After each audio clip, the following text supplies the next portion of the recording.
Kung iisipin, ang loob ng ating tahanan ang isa sa pinakaligtas na lugar para sa ating mga anak o mga mahal sa buhay laban sa mga masasamang tao.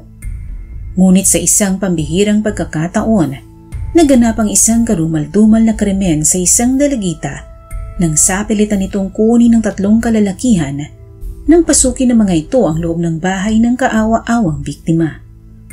Tinangay ng mga ito ang dalagita at saka halinhinang hinalay bago pinaslang. Ang lahat ng ito ay nangyari sa isang iglap habang natutulog ang kanyang mga magulang na walang kamalay-malay na may dumukot na pala sa pinakaiingatan nilang anak. Kaya naman aabot langit ang kanilang hinagpis nang malaman nilang sa ganito kalunos-lunos na paraan pala mawawala ang pinakamamahal nilang anak. Sino nga ba ang nasa likod ng panghahalay at pagpaslang sa kawawang biktima? Alamin natin ang kwento sa likod ng kasong ito ni Stephanie Cristel Elba.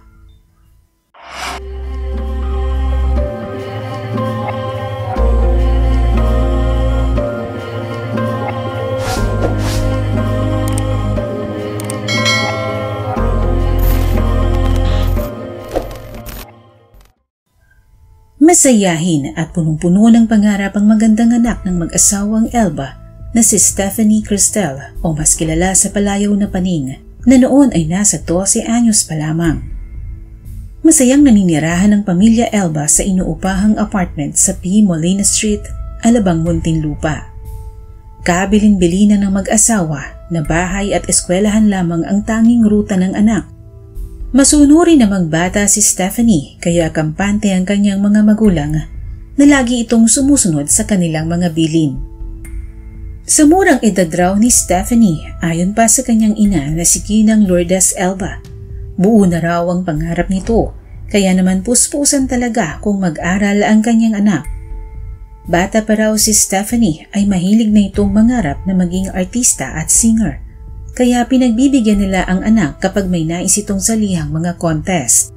Bagay na ikinatutuwa ng mag-asawa sapagkat alam nilang may mararating ang kanilang panganay pagdating ng panahon. Ngunit sa di inaasahan, isang trahedya pala ang puputol sa mga pangarap na ito na hindi pa man nagsisimula ay puputulin na pala ng mga taong halang ang kaluluwa. September 12, 2013, bandang 5:00 ng hapon. Tulad ng nakagawian, diretsong umuwi ng bahay si Stephanie mula eskwelahan. Pagkapahinga, nagsimula na itong gumawa ng school project sa kanilang sala.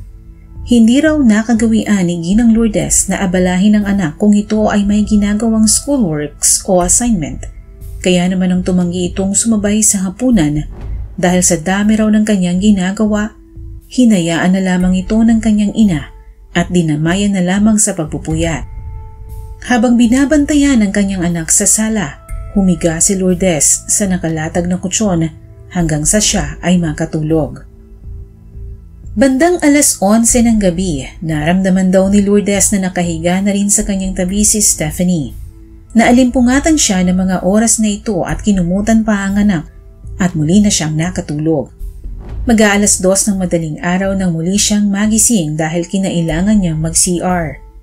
Pero sa pagkakataong ito, lumipat na siya ng higaan sa talagang silid nilang mag-asawa at naiwan ang mahimbing na si Stephanie sa kanilang sala.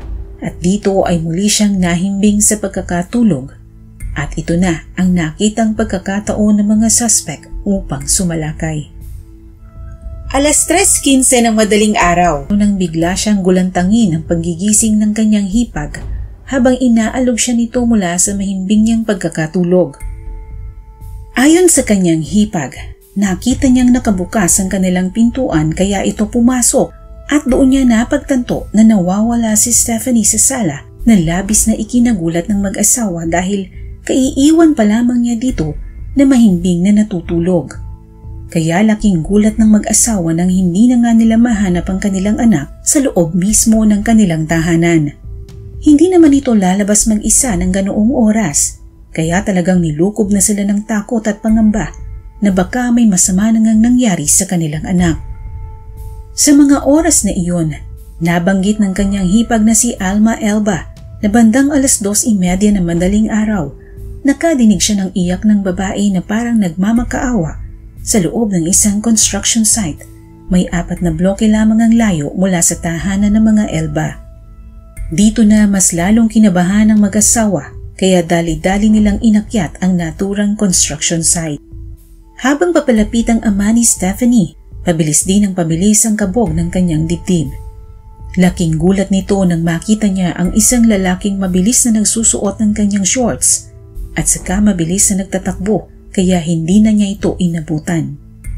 Sa di kalayuan mula sa kanyang kinatatayuan, nanlumo siya nang matagpuan ang kanyang anak na parang lantang gulay at wala ng pang-ibabang damit, duguan at halos wala ng buhay. Hinimatay si Lourdes pagkakitang karga ng kanyang asawa ang halos wala ng buhay na anak. Naisugod pa nila si Stephanie sa pinakamalapit na ospital, ngunit pagpatak ng 4:00 ng madaling araw, ang masayahin at magandang si Stephanie ay binawian na ng buhay. Noon nga'y hindi na makagalaw si Lourdes sa labis na pagkabigla sa nangyari sa kanyang anak. Hindi nila sukat akalaing mag-asawa na sa ganoon karumal-dumal na paraan pala babawiin sa kanila ang pinakamamahal nilang anak kaya hindi nila ito matanggap. Ayon sa pagsusuri ng mga doktor, namatay si Stephanie sanhi ng pananakal habang ito ay hinahalay. Bagay na lalong nagpatindi sa sakit na nararamdaman ng mga magulang ng dalagita. Sino nga ba ang mga taong walang kaluluwa ang gumawa nito kay Stephanie? At paano sila nakapasok sa tahanan ng mga Elba? Ano nga ba ang kanilang motibo upang gawin ang karumal-dumal na krimen? Sa pasimulang investigasyong isinagawa ng Muntinlupa Police, martilyo ang ginamit ng mga suspect para sa pilitang buksan ang pintuan ng tahanan ng mga Elba. Nakita pa ito ng mga pulis sa sala ng tahanan nang puntahan nila ito upang magsagawa ng paunang investigasyon. Hindi naman sukat akalain ng mag-asawa na sa loob mismo ng kanilang tahanan magaganap ang hindi nila inasahan. Saradong-sarado naman daw kasi ang mga bintana at pintuan ng kanilang apartment bago sila matulog. Nagising pangaraw si Ronald, ama ni Stephanie, hating gabi ng araw na iyon para mag-CR at nakita pa niyang mahimbing na natutulog ang kanyang mag-ina sa sala kaya wala raw sa kanyang hinagap na may nakaamba palang panganib na nakatakdang maganap ng araw na iyon. May kutob naman daw ang mag-asawa kung sino ang maaaring gumawa noon sa kanilang anak. Ang lalaki raw na nakita ni Ronald na nagsusuot pa ng shorts na mabilis na nakatakbo ay pamilyar sa kanila na madalas pa raw bumili sa kanila ng yelo at ito raw ay nagtatrabaho sa construction site malapit sa kanilang tahanan. Ito rin daw ang natatandaan ni Lourdes na madalas na bumabati sa kanyang anak. Bandang 9:00 ng umaga noong September 13, habang nakatulala si Lourdes sa mga pangyayari, nagulat siya sa balitang nahuli ng mga taong bayan ang lalaking suspect sa pagpaslang sa kanyang anak. Nahuli daw ito sa Elias Street, Muntinlupa matapos ang 4 na oras na pagtatago at gulpi ang inabot nito sa mga tao. Kinilala ang suspect na si Reynante Ordonio, 36 anyos at isang construction worker sa katabing construction site ng bahay ng mga Elba.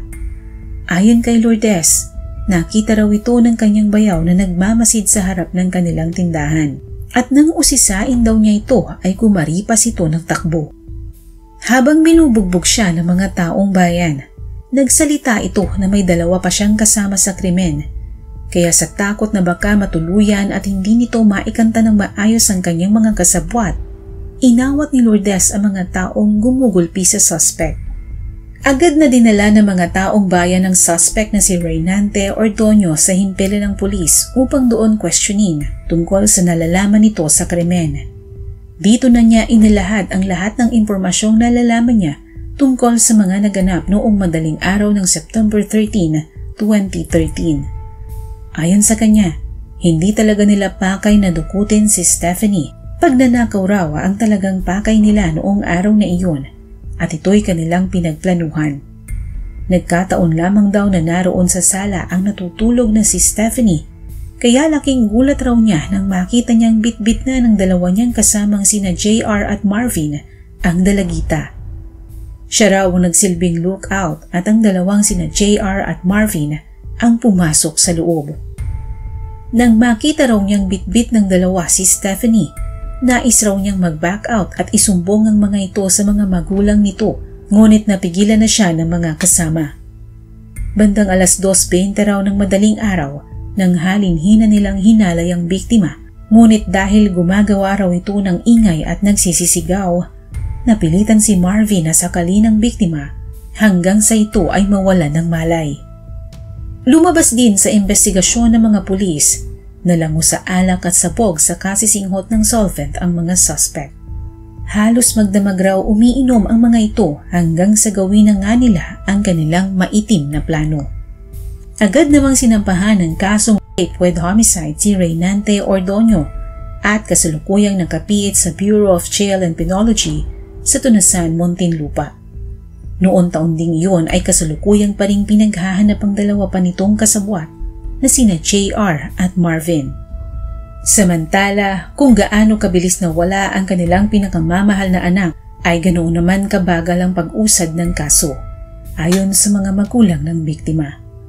Katarungan ang sigaw ng mag-asawa para sa sinapit ng walang muwang nilang anak na maagang tinanggalan ng karapatang mabuhay ng mga taong walang pagpapahalaga sa kapwa at mga halang ang kaluluwa. Umaasa pa rin ang pamilya ni Stephanie na magkakamit ng kanilang anak ang hustisyang nararapat para sa kanya. Kaya naman para sa mag-asawa, mas makabubuti kung muling isa sa batas ang parusang kamatayan para magkaroon ng kahit kaunting takot ang sinuman na gumawa ng ganitong uri ng krimen. Kung may nalalaman po kayong update sa kasong ito, paki-comment na lamang po dito sa comment section sa ibaba. Hangad po ng inyong lingkod na ang kasong ito ay nalutas na pagkalipas ng 1 dekada. Muli, tayo po ay nagpapaalala na mas paigtingin ang ating pag-iingat at bantayan ang ating mga anak. Huwag maging kampante at maging mapagmasid sa ating paligid. Maraming salamat po sa panonood at hanggang sa muli.